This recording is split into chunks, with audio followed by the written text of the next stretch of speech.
Hello friends, आज मैं आप लोगों के बीच लेकर आया हूँ दो साइकिलों के डिफरेंस के बारे में, जो कि बहुत लोगों को ये समझ में नहीं आता है कि मुझे फिजिकल के लिए कौन सा साइकिल लेनी चाहिए और साइकिलिस्ट के लिए किस टाइप का साइकिल लेनी चाहिए। तो आज मैं दोनों के बारे में आपको फुल डिटेल्स देने वाला हूँ और इनके गियर के बारे में आपको फुल डिटेल्स आज बता दूंगा अजीत जी के माध्यम से। तो चलिए हम लोग चलते हैं, अजीत जी से पता करते हैं कि क्या है दोनों में स्पेसिफिकेशन। और अगर हमारे वीडियो में नए हैं तो प्लीज़ हमारे चैनल को सब्सक्राइब कीजिए, लाइक कीजिए और शेयर कीजिए। तो फ्रेंड्स, ये हैं अजीत जी, जो कि इस दुकान के बहुत ही अनुभवी पर्सन है सेल्स के मामले में। अगर आपको किसी प्रकार कोई जानकारी लेना हो तो आप आ सकते हो फिटनेस प्रो हरमुर रांची में, जो कि आपको बहुत ही अच्छे तरह से सजेस्ट करके आपको साइकिलिस्ट के लिए लेना है या फिजिकल के लिए लेना है, बहुत ही अच्छी तरह ट्रीट करते हैं और बहुत फ्रेंकली इनका बिहेवियर है। तो आप आकर इनसे कॉन्टेक्ट कर सकते हो। और चलिए हम लोग चलते हैं, जानकारी लेते हैं इनसे दोनों साइकिल के बारे में, फिजिकल के लिए और आपका साइकिलिस्ट के लिए, दोनों में क्या क्या स्पेसिफिकेशन है और क्या क्या डिफरेंस है।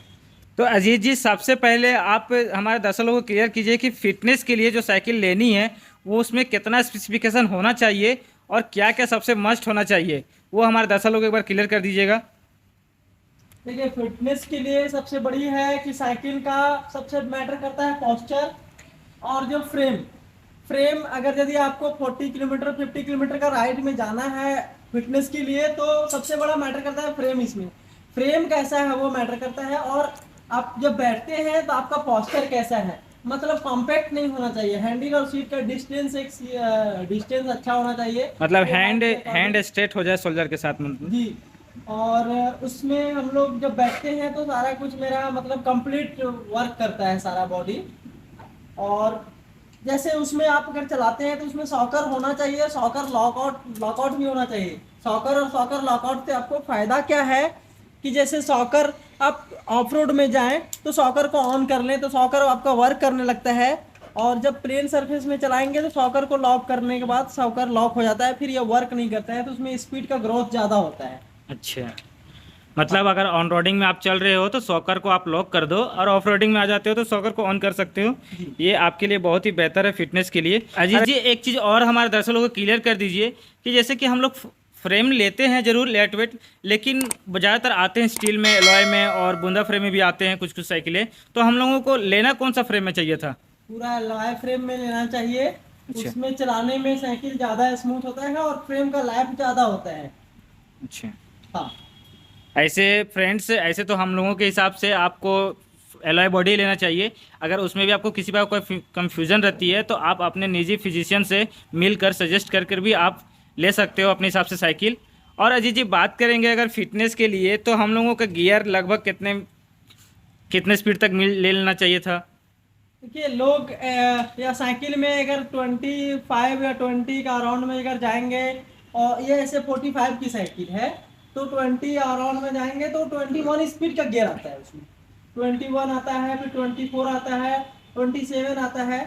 लेकिन नंबर ऑफ गियर्स अगर ज़्यादा भी होगा तो भी आपको उतना मतलब उतना जो आप सोच रहे हैं कि अगर 24 स्पीड का या 27 स्पीड का ले लिए तो बहुत ज़्यादा मेरे पास गियर हो गया, बहुत ज़्यादा हम तेज चल सकते हैं, ऐसा कुछ नहीं है। हम लोग को गियर कॉम्बिनेशन के अनुसार लेना चाहिए। जैसे सपोज मेरे को ये गियर जो है, ये गियर वर्क करता है, ये पीछे का 9 है, ये 9 ज़्यादा पावरफुल गियर होता है।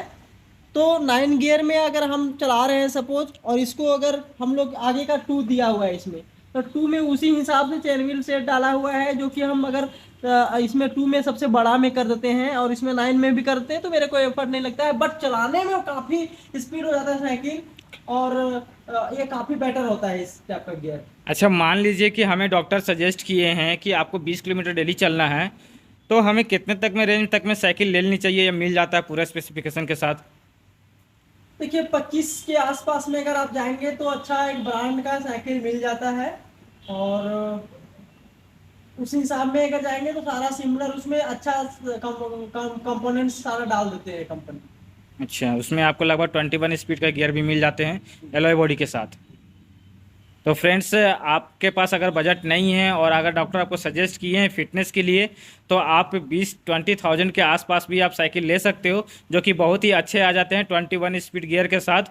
इसमें आपको कहीं भी कोई दिक्कत नहीं आएगी। बाकी हमारा बहुत से वीडियो ऐसे बना हुआ है, गियर कैसे यूज़ करना है, गियर किस जगह पे कौन सा रखना है, सारा डिटेल्स हमारा वीडियो बना हुआ है। आप हमारे लिंक पर जाकर सारा वीडियो देख सकते हो। बहुत ही बेहतरीन बताया हुआ है, अजीत जी के माध्यम से ही आप एक बार जाके क्लियर हो सकते हो।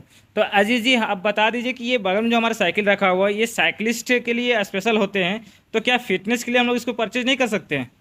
देखिए, ये साइकिल का मैं बता रहा हूँ, ये साइकिल भी कोई जनरली लोग भी चला सकते हैं अगर उनका बजट अलाउड करता है। तो ये 95 की साइकिल है। तो इसमें 95 में आप लोग बोल रहे होंगे कि इसमें क्या एडिशनल डाला हुआ है। तो ये इसमें सबसे पहला जाता है फ्रेम। फ्रेम जो है, इसका फ्रेम माउंटेड फ्रेम होता है। क्वालिटी फ्रेम का ज़्यादा अच्छा होता है, काफ़ी लाइट वेट है ये। इससे मतलब बहुत ज़्यादा लाइट वेट है ये साइकिल। और इसमें देखिए, इसमें सस्पेंशन का रोल भी होता है, बहुत बड़ा रोल होता है सस्पेंशन का। सस्पेंशन इसमें हाइड्रोलिक लगा हुआ है और ये ऑटोमेटिक लॉक सिस्टम लगा हुआ है। जैसे सॉकर हम लोग खुद से यहीं पे इसी से कर सकते हैं। हम लोग सॉकर को लॉक भी कर सकते हैं और लॉक भी कर सकते हैं। तो ये भी of road on road bike है, एनी रोड बाइक हो गया ये। और इसमें सबसे बड़ा ये, इसमें गियर कंपोनेंट्स जो है वो डाला हुआ है। तो कंपोनेंट जैसे मैं पिछले साइकिल में बता रहा हूँ कि इसमें आगे में 2 है और पीछे में 9 है, ठीक है। लेकिन इसमें आगे में सिंगल है, आगे में कुछ भी नहीं है। आगे में आपको चलाना है, लेकिन जितना स्पीड मांगता है आपको, इधर से आपको बढ़ाना और घटाना है। इसमें 12 का कॉम्बिनेशन देता है। इसमें 12 बहुत इनफ होता है, क्योंकि आप अगर यदि इधर 1, ये सबसे बड़ा हो गया, 1 2 3 4 5 6 7 8 9 10 11 12, तो आपको 12 तो चलाना बहुत हार्ड हो जाएगा और काफ़ी पिकअप हो जाता है साइकिल में। तो आप इसमें 8-9 तक ही जाना मतलब इनफ है। तो ये इसलिए ये गियर में झंझट कम होता है। मतलब आपको जब जरूरत है चेंज कीजिए। तो ये इसमें कटकटाहट, इरिटेशन वाला साउंड भी नहीं होता है, बस काफ़ी स्मूथ गियर शिफ्ट होता है। तो ये डिफरेंस होता है इसमें और इसमें। अच्छा, जो हमारे साइकिलिस्ट लोग होते हैं जो 100-200 किलोमीटर चलाना उनको कंटिन्यू, तो ऐसा साइकिल वो सजेस्ट करते हैं लेने के लिए? इसमें हाँ, इसमें एक्चुअली इसमें प्रॉब्लम का चांसेस भी कम रहता है, क्योंकि इसमें जैसे डबल वायर, यहाँ पे भी वायर होता है, इधर भी वायर होता है। तो ये तो वायर भी का भी झंझट होता है। तो इसमें आप अगर वो सपोज किसी तरह से कोई प्रॉब्लम आ भी जाता है, तो वो खुद से ऑपरेट कर सकते हैं हल्का फुल्का। जो साइकिलिस्ट होते हैं उनको पता होता है कि हम कैसे गियर बनाना है अगर खराब कभी हो जाए तो। इसलिए ये गियर सजेस्ट करते हैं हम लोग। ओवरऑल देखा जाए तो आपका इस वाले साइकिल पे आपको मेंटेनेंस बहुत कम है, और उसमें मेंटेनेंस आपका लगभग थोड़ा बहुत मांगेंगे।